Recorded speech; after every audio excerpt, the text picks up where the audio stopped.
திருவொற்றியூர் அரசு கல்லூரிக்குள் அனுமதியின்றி நுழைந்த இந்திய மாணவர் சங்க நிர்வாகிகளுக்கும் காவல்துறையினருக்கும் இடையே ஏற்பட்ட கடும் தள்ளுமுள்ளு காரணமாக அப்பகுதியில் பெரும் பரபரப்பு ஏற்பட்டுள்ளது. டெல்லியில் நடைபெற்று வரும் நீட் தேர்வுக்கு எதிரான போராட்டத்திற்கு ஆதரவு திரட்டும் நோக்கில் கல்லூரி மாணவர்களை போராட்டத்திற்கு அழைக்கும் நோக்கில் SFI அமைப்பைச் சேர்ந்த மாணவர்கள் கைகளில் கொடிகளுடன் கல்லூரி வளாகத்திற்குள் பிரவேசித்துள்ளனர்.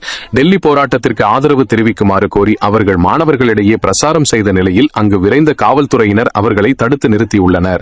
இதனையடுத்து காவல் ஆய்வாளர் உள்ளிட்ட 10க்கும் மேற்பட்ட காவல்துறையினருக்கும் SFI மாணவர்களுக்கும் இடையே கடும் வாக்குவாதமும் தள்ளுமுள்ளும் ஏற்பட்டுள்ளது.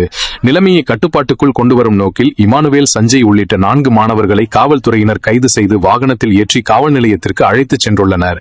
மாணவர்களை கைது செய்ததை கண்டித்தும் அரசு கல்லூரி மாணவர்களை போராட்டத்திற்கு அழைப்பதில் என்ன தவறு என வினவியும் காவல்துறையினருடன் போராட்டக்காரர்கள் கடுமையான வாக்குவாதத்தில் ஈடுபட்டனர்.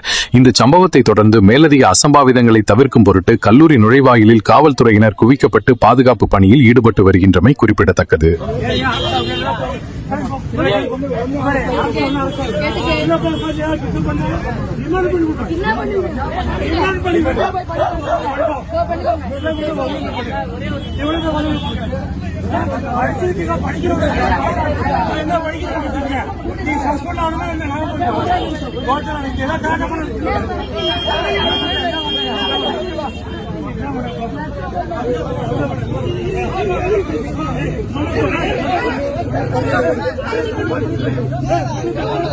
சார்